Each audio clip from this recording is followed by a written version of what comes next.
Hello everyone, welcome back. My last video was an introduction to the inner child therapy.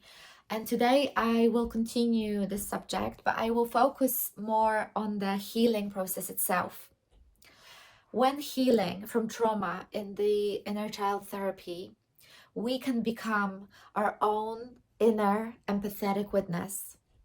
Now, from the perspective of adulthood, when our survival no longer depends on other adults, we can provide for ourselves. We can provide for ourselves the resources that lacked or were missing in the past for us. We can start to become aware and understand the injustices that we faced. And we can learn how to allow ourselves, give ourselves permission to have the emotional responses to those injustices. Emotional responses that weren't allowed, were blocked for us in the past because we were often punished for getting angry when something bad was happening to us, when pain was being caused, crying when we were experiencing pain. So instead of providing an outlet for those emotions in the past, they got frozen in the body, they got stuck in the body. So even though it's been 10, 20, 30, 40, 50 years from the injustice, from the source situation, we can still emotionally go back to that moment and allow ourselves to have the emotional response that got blocked. And that can happen in a safe environment with the support of a therapist in a controlled environment. We can also create a safe space for ourselves to start shedding the defenses that once helped us survive, but now are no longer required. They kept us alive in the past, but now they're getting in the way of us living our lives. Gabor Mate talks about and writes about developing a new view towards ourselves. And in my therapy journey, developing compassion for myself was a crucial part of my healing. But in order for that compassion to develop, I needed to uncover the truth about the events that activated in me responses to this world that I am still stuck in, that I am still repeating. I wanted to get to know what shaped the glass that I am looking at the world through. Gabor Mate also writes that developing that new view towards ourselves is no easy task because it goes against a lifetime of conditioning. It can feel very unnatural for us to respond with warmth to our tears. If we were reprimanded for our tears, if we were reprimanded with phrases such as be a brave girl and stop crying, boys don't cry, don't overreact, stop showing off, don't make a spectacle of yourself. If you don't stop crying, I will really give you a reason to cry. And verbal reprimands were not the only way we received messages that emotions weren't welcome in our home or our environment. Our parents or teachers could have looked at us a certain way. They could have given us a disappointed or disapproving or embarrassed or angry or sad or fearful look. They could have shamed us. They could have belittled us. We might have internalized our parents' beliefs, such as feeling my emotions is embarrassing. Feeling is a weakness. And the first step to transforming such beliefs into phrases that are truly aligned with our inner voice is by identifying them, challenging them, putting them to a test.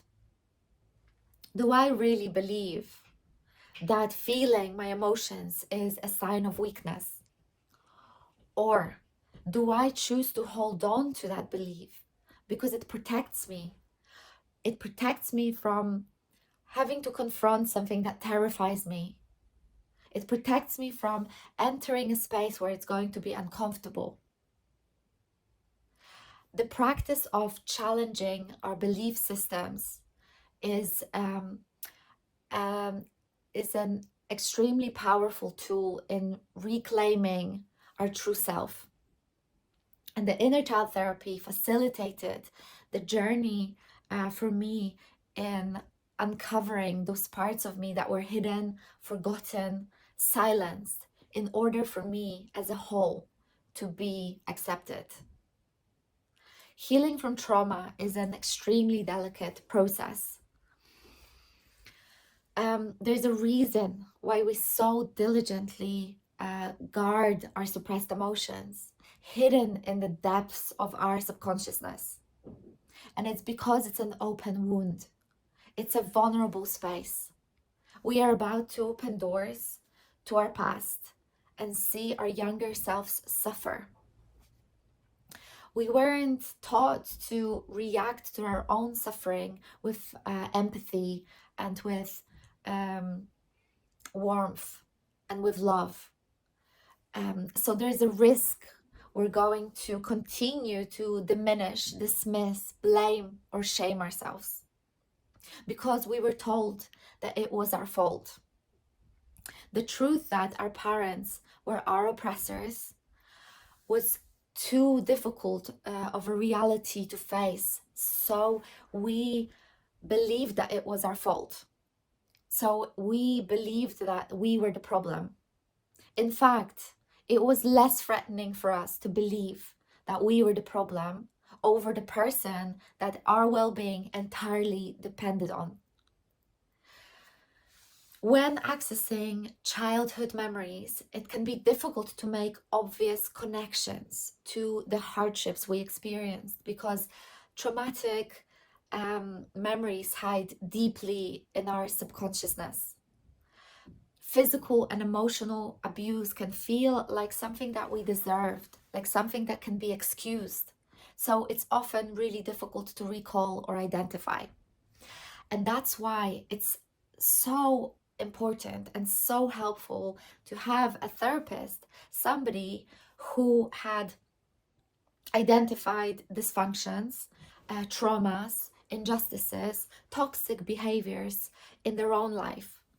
So they can help us learn to identify those dysfunctions, those toxic behaviors, those traumas, those injustices that happened in our own life that impacted us, that affected us. Emotional abuse can be especially difficult to disclose because our very identity was built around the treatment we received. So we continuously excused our parents and caregivers and teachers and adults in our life because the reality that the person that we entirely depended on was our oppressor was too difficult to internalize, so we altered it to make it more bearable. We altered it by believing in the innocence and good intentions of our parents, our caregivers. And we altered it by assuming the blame ourselves. If your boundaries weren't respected in childhood, it will be incredibly difficult for you to identify moments or trace back and pick out moments when you were treated unjustly. Because how to even identify boundaries being crossed?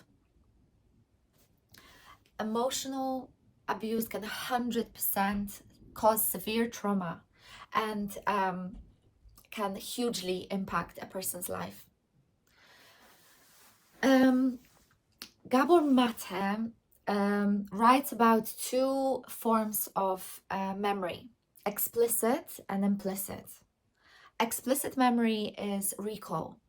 It is the ability to bring to mind consciously specific events, feelings, or ideas.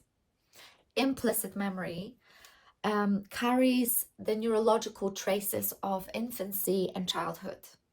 Encoded in it is the emotional content of those experiences, but not necessarily the details of the events that gave rise to the emotions. That memory, these memories, are much more likely to be stored in the soma, in the body, rather than the verbal memory. Our body is frequently reliving trauma by being triggered in the present moment. But the good news is that we can use those moments. We can use those moments to reconcile our story.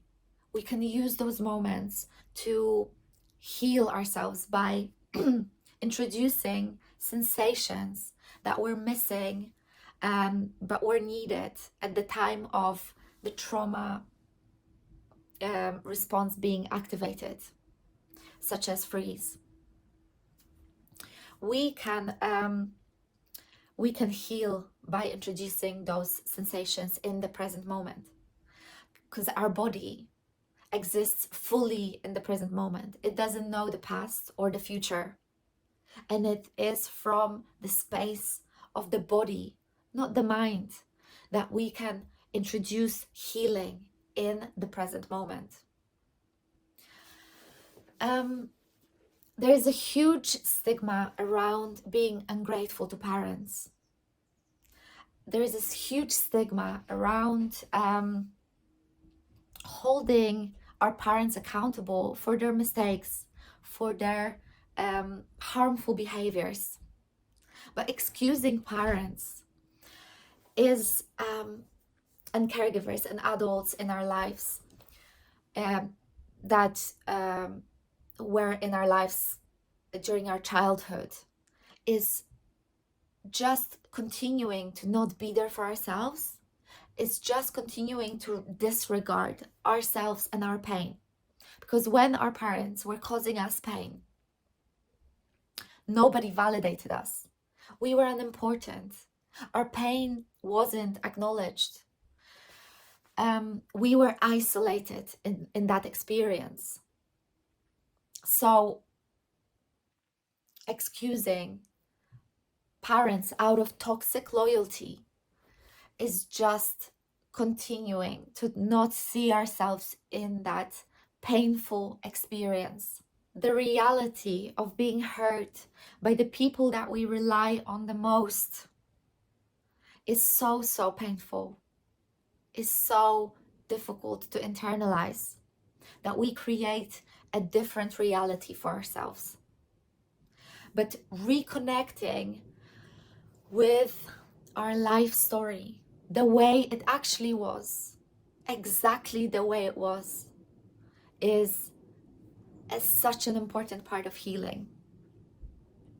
And in this delicate process of uncovering our painful story, it is so important, so crucial to not get re-traumatized, to be gentle to ourselves, to not cross our boundaries, to not overwhelm ourselves. And that's why having someone who we can trust, a therapist who we can trust, who knows that path and can guide us through the process, is incredibly important. And in my opinion, the best guides for that journey are the people that are walking the talk, the people that have reconnected with their inner child, they have reparented their inner child, they have honored their own emotions, they've developed healthy boundaries, they have identified dysfunction, they've identified their own wounds, and they have healed, they have introduced that healing sensation for themselves in the present moment. They have processed their emotions. Therapy is a journey where we take possibly our first ever step in taking care of ourselves. The decision to go into therapy is an incredibly important active motion towards health, towards well-being, towards life energy, towards light. In the act of reaching out is within itself empowering, strengthening, enabling. By reaching out for help, by reaching out for support, for someone who will witness us, who will witness our pain, who will validate us, who will see us, is a step towards becoming something that we've longed for our entire life, is our own protector. We are becoming our own protector. The act of reaching out is an act of love towards ourselves.